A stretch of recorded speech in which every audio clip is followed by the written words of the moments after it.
경비지도사 자격시험을 대비한 경비업법 기출문제 학습을 진행하고 있습니다. 이번 시간은 두 번째 시간으로 경비업법의 허가 등에 관한 내용이 학습 대상이 되겠습니다. 경비업법의 허가와 허가 신청 그리고 경비업자의 의무에 관한 사항이 출제가 되고 있습니다. 자, 바로 문제 살펴보도록 하겠습니다. 첫 번째 문제입니다. 25회 출제된 문제고 역시 가장 최근에 출제가 된 문제가 되겠습니다.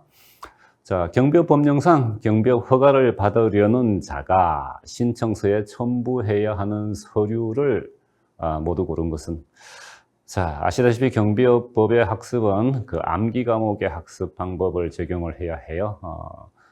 법령에 나오는 내용을 고스란히 이해하기보다는 암기를 해야 될 부분들이 있습니다. 경비업의 신청에 관련된 어떤 그 제출 서류를 먼저 좀 살펴볼게요. 경비업의 허가를 위해서는 제출 서류가 필요한데, 먼저 허가 종류가 한 세 가지가 됩니다. 신규 허가, 그리고 변경 허가, 그리고 갱신 허가로 나누게 되는데요. 이 신규나 변경이나 갱신 경우에 공통적으로는 이제 허가 신청서를 포함을 해야 되고요. 신규 허가나 변경 허가일 때 첨부해야 될 서류는 법인의 정관, 그리고 법인 임원의 이력서 하나, 그리고 경비인력시설 및 장비의 확보 계획서 한 부를 첨부를 해야 됩니다. 이 확보 계획서는 경비업 허가의 신청 당시에 이를 갖출 수 없을 때 제출을 하는 거고요. 갱신 허가인 경우에는 역시 허가 신청서는 공통이고요. 허가증의 원본과 정관 하나를 제출을 하는데, 이 정관 한 부도 정관에 어떤 변동사항이 있을 경우에만 제출을 하게 되고요. 그리고 제출하는 그 대상은 어디가 되는가 하면은 시도경찰청장 또는 해당 시도경찰청 소속의 경찰서장에게 제출을 할 수 있다라고 되어 있어요. 자, 그래서 이제 다시 한번 보기를 살펴보겠습니다. 보기에서 제시하는 것은 법인의 정관 하나, 그리고 법인 임원의 이력서 한 부, 그리고 법인 임원의 인감증명서 한 부를 제시를 했는데, 여기서 허가를 받으려는 자가 할 때는 이때 허가의 종류는 신규와 갱신과 변경 중에서 신규 허가에 해당이 되겠죠. 그래서 신규 허가의 세 가지 종류 중에서 해당이 되는 제출 서류는 법인의 정관 한 부와 법인 임원의 이력서 한 부로서, 그래서 답은 1번이라는 것을 쉽게 찾을 수가 있겠습니다.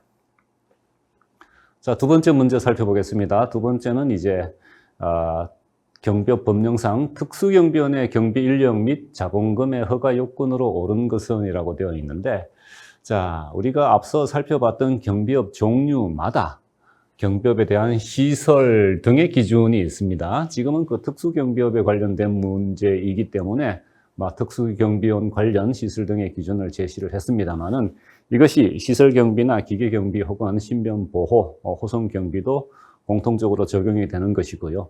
그 경비 업무의 종류에 따라서 시설 등의 기준이 달라집니다.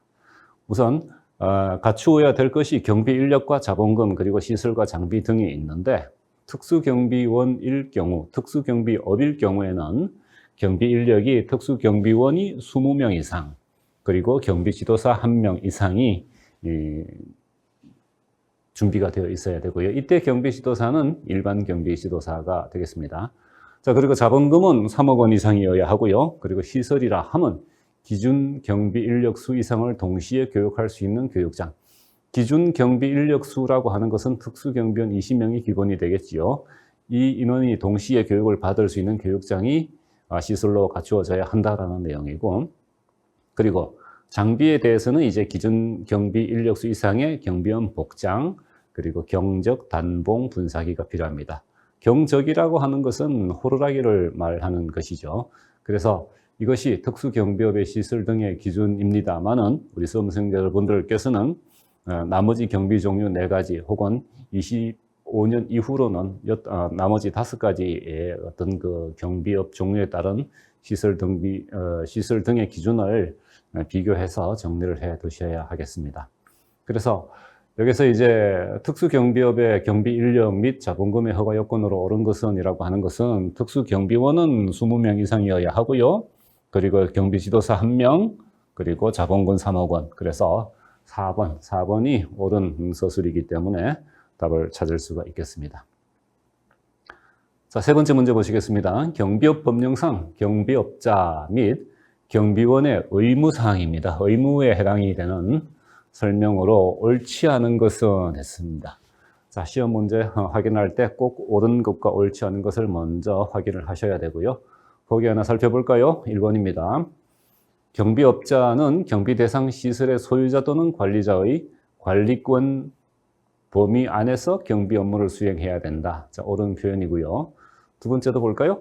경비업자는 도급을 의뢰받은 경비 업무가 위법 또는 부당한 것일 때에는 시도경찰청장에게 보고하여야 한다. 자, 이 문장을 보겠습니다. 옳지 않은 문장을 고를 때 보통 이제 함정이 되거나 어떤 문제의 대상이 되는 것은 이 권리권자, 시도경찰청장인가 아니면 경찰청장인가 아니면 관할 경찰관서장인가 하는 문제인데, 자, 이 부분은 이제 어떤 위법하거나 부당한 것일 경우에 시도경찰청장에게 보고를 하여야 하는 문제인가를 묻는 것인데요. 이 부분에 대한 어떤 법령을 좀 살펴볼게요. 먼저 경비업자의 의무가 있는데, 경비업자의 의무 중에서 어떤 모든 경비업자가 공통적으로 준수를 해야 될 의무가 있고, 기계경비업자만 특별하게 지켜야 될 의무, 그리고 특수경비업자의 의무로 구분이 됩니다. 그런데 우리 문제에 나온 것은 이제 공통 의무로서 첫 번째 시설주의 관리권 범위 내에서 업무 수행해야 된다, 맞죠? 그리고 이제 비밀 준수의 의무에 대해서 문제의 지문으로 나왔습니다. 그런데 2번 항목을 봐주세요. 경비 업무의 성실 수행 및 위법하고 부당한 도급이 있을 때는 이를 어떻게 해야 된다? 지문에는 신고해야 된다라고 나오는데 법령에는 이것을 거부하도록 명시를 하고 있습니다. 그래서 다시 문제를 살펴보자면은 경비업자는 도급을 의뢰받은 경비 업무가 위법 또는 부당한 것일 때에는 시도경찰청장에게 보고를 하는 것이 아니라 뭐라고 했죠? 거부의 의무가 있습니다.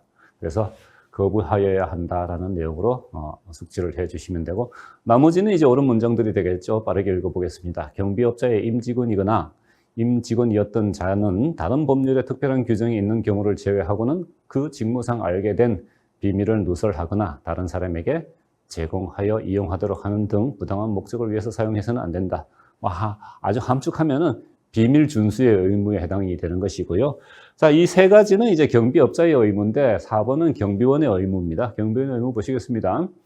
경비원이 직무를 수행함에 있어서 타인에게 위력을 과시하거나 물리력을 행사하는 등 경비 업무의 범위를 벗어난 행위를 하여서는 안 된다. 당연한 말씀이 되겠습니다. 그래서 잘못된 답은 2번으로 결정을 할 수가 있겠어요. 자, 한 문제 더 풀어볼까요? 네 번째 문제 역시 최근에 25회 문제에 해당이 되겠습니다. 경비업 법령상 기계경비업자가 오경보의 방지를 위해 계약 상대방에게 설명을 하여야 하는 사항이 아닌 것은, 저는 이걸 좀 별표를 표시를 해서 좀 특별하게 강조를 하고 싶네요. 왜 그런가 하면은 이거는 문제의 지문과 보기를 보기 전에 이 내용을 먼저 좀 살펴보겠습니다. 오경보 방지를 위한 설명 및 관리 서류라고 해서 기계경비업자가 지켜야 될 내용인데요. 기계경비업자는 오경보가 발생하지 않도록 사용자에게 자세하게 설명을 해야 되는 의무사항이 4가지가 있고요. 또 하나는 기계경비업자가 잘 지점이나 출장소별로 갖추어 두어야 할 서류 종류가 4가지가 있어요. 그런데 문제는 이 설명의 의무 4가지하고 서류 종류 4가지가 얼핏 보면 비슷비슷하게 보입니다.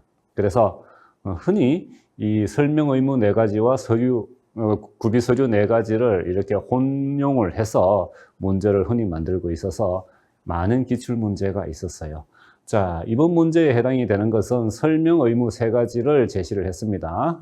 어떤 당해 기계경비 업무와 관련된 관제시설 및 출장소의 명칭 소재지를 제시를 했고요. 기계경비업자가 경비 대상 시설에서 발생한 경보를 수신한 경우에 취하는 조치, 그리고 기계경비 업무용 기기의 설치 장소, 종류와 그 밖의 기계 장치의 개요. 즉, 이것은 오경보 방지를 위한 설명의 의무인데, 이 중에 이제 구비 서류인 하나, 기계경비 지도사의 명단, 배치일자, 배치 장소와 출동 차량의 대수 해서 이렇게 하나를 섞어 두었습니다. 이렇게 하면은 얼핏 보기에는 상당히 구분하기가 힘든데 아주 촘촘하게 암기를 해 두셔야 될 사항이기 때문에 제가 특별히 강조하는 부분입니다. 그래서 답은 3번으로 정할 수가 있겠습니다. 자, 정리해 보겠습니다. 경비업의 허가와 허가 신청. 허가 신청에 대해서는 허가 신청과 특히 법인 임원의 결격 사유를 촘촘하게 학습을 해 두셔야 되고요. 그리고 경비업자의 의무에 대해서는 어떤 그 경비업 도급인 등의 의무와 특히 기계경비업자의 의무를 특별히 규정한 부분이 있습니다. 그 부분을 세밀하게 학습을 해 두셔야겠습니다. 자, 이것으로 두 번째 기출문제 풀이 강좌를 마치도록 하겠습니다.